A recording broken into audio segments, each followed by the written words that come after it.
Atos 19, Atos 20 e Atos 21. Estamos quase finalizando o livro de Atos, beleza? Vamos seguir.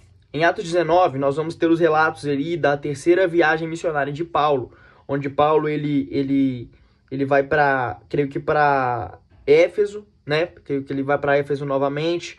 Ele agora está viajando com Priscila e Áquila também. Temos novos personagens nessa história, que são pessoas, assim como Apolo, que Paulo ele usa para caminhar com ele, para que vejam ele, entendam quem ele é e apliquem a forma que ele está fazendo nas igrejas, como se ele levantasse pastores para igrejas. Então ele deixa Apolo em tal igreja, deixa Priscila e Áquila em outra igreja, como pastores, seguindo, né, ali as movimentações de Paulo, tudo aquilo que Paulo ensinou para eles. Nessa terceira viagem aqui, nós vemos um episódio interessante, do tumulto excitado por Demétrio. Quem era Demétrio? Vamos lá. Vamos entender aqui quem era Demétrio. Deixa eu tentar encontrar aqui.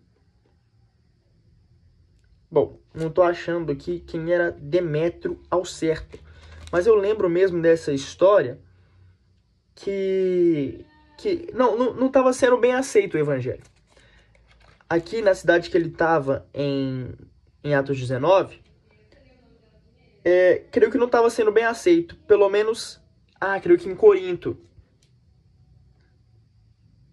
Éfeso, não sei. Em algumas dessas duas cidades, o evangelho não estava sendo muito bem aceito. Embora tivesse pessoas que estavam aceitando Jesus, tanto que tem um versículo que fala que Paulo ele impunha as mãos e as pessoas começavam a orar em língua e tudo. É complicado, irmãos, por causa que as viagens que Paulo fazia não eram para lugares que já eram cristãos, né? Era para lugares que eram dominados por outras religiões, eram lugares que eram dominados por outros deuses, por outras pessoas, era outra política, outra forma de ser. Então, Paulo, ele poderia, é válido que Paulo enfrentaria divergências, é válido que Paulo ele enfrentaria pessoas indo contra o seu ministério, né? E nós vemos isso acontecendo. Principalmente aqui nessa cidade, onde muitas vezes fala que Paulo ele fazia as coisas extraordinárias, e às vezes eles estendiam as coisas que estavam acontecendo ali, não para Deus, mas para outros deuses. Diana, né? Para qual outro deus que eles poderiam estar puxando? Para Gaio. Entende? Então, nós vemos Paulo começando a enfrentar algumas perseguições, não no sentido físico, mas talvez no sentido intelectual, no sentido do conhecimento, onde pessoas vão contra as suas ideias e até atribuem aquilo que ele está fazendo em nome de Deus, em nome de outros deuses. Então Paulo ele tem esse confronto, né? Mas mesmo assim, Deus dá graça a Paulo para que ele consiga lidar com essas situações, né? Dá graça a Paulo para que ele consiga ser essa pessoa levantada pelo reino, não para quebrar, sabe, para tipo assim, brigar com aquelas pessoas, mas para mudar elas, para mostrar Deus a elas. Isso é muito importante. Logo aqui em Atos 20, nós vemos Paulo visitando a Macedônia e a Grécia, e depois ele volta para a Ásia. Nós vemos Paulo também fazendo um discurso aos anciãos da igreja de Éfeso. Eu achei muito interessante, gente, rapidão. Só um feeling que eu tive, mas olha aqui em Atos 20 e 28. Olhai, pois, por vós e por todo o rebanho, sobre que o Espírito Santo vos constituiu bispos para apacentardes a igreja de Deus, que ele resgatou com seu próprio sangue. Mas, tipo assim, Paulo estava falando com os anciãos, ou seja, com os presbíteros. Aí chama ele de bispos, sabe? Me leva a pensar que talvez esses dois graus sejam muito ligados, né? Às vezes tem até o mesmo grau hierárquico.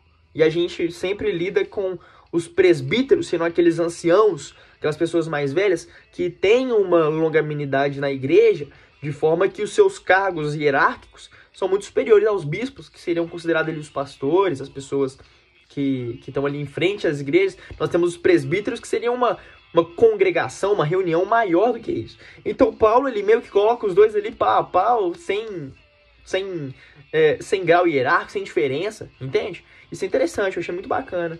Depois a gente vê Paulo, em Atos 21, eles chegando para Jerusalém e sendo preso. Eu achei muito interessante, porque no julgamento nós vemos Paulo, ele dando ali seu discurso, né? Na verdade, em Atos 22 que ele dá o seu discurso. A gente leu Atos 19, 20 e 21 agora. Em Atos 22 ele vai fazer essa contribuição com a sua história. Mas o julgamento de Paulo é interessante a gente olhar, porque muitas vezes a gente fala, que Paulo não fez nada de errado. Mas vamos tentar olhar para as pessoas que estavam perseguindo Paulo. Para as pessoas que estavam perseguindo Paulo, Paulo não só fez muita coisa de errado, como ele devia morrer. Por quê? Existiam muitas liturgias acerca de combater deuses de outros lugares. Principalmente de levar o evangelho para os gentios, para as pessoas de fora, para as pessoas que não eram judeus. Entende? E Paulo ele tinha muito disso, né? Nós vemos até a mesma história em Jonas, muitas vezes, de que o Jonas não queria que os gentios fossem merecedores da graça de Deus. Então os judeus têm muito disso. E eles puxam muito Paulo por causa disso. Querem prender Paulo muito por causa disso. Porque Paulo levava o evangelho para os gentios, mas os judeus, eles falavam, não, o evangelho é só nosso. Sabe? Então, é difícil. Difícil. Nós temos que estender nosso evangelho para as pessoas, né? Assim como Paulo fez.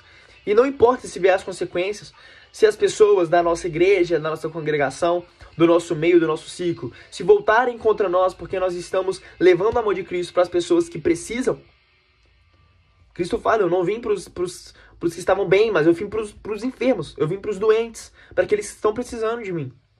Então Paulo ele estende a sua mão, ele estende a mão de Cristo para as pessoas que precisam, para os gentios, que não têm acesso à Torá, que não têm acesso, que cultuam outros deuses, então que precisam de Cristo mais do que ninguém.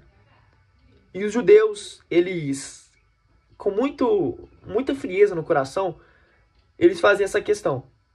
Eles fazem essa questão de falar, Paulo, não faz isso, não prega para eles. E aí isso que eu achei muito interessante e ruim, porque Paulo ele é preso por causa disso. Muito, né, por causa disso. Que a gente não seja como esses judeus. Que a gente seja como Paulo. E não deixe o nosso evangelho só ali no nosso meio ali da igreja, no nosso meio ali, onde pessoas já amam a Deus, onde pessoas já cultuam a Deus. Mas que a gente estenda isso. Sabe, que a gente seja como Paulo, uma pessoa missionária, que estendeu o amor de Cristo a outras pessoas. Falou, cara, não só eu não mereço o amor de Cristo, como outras pessoas não merecem. Então por isso eu tenho que levar ele. Saca? Vocês conseguem entender isso? Queridos, é isso. Atos 19, 20 e 21. Beleza? Fiquem firmes. Estamos juntos. Até mais.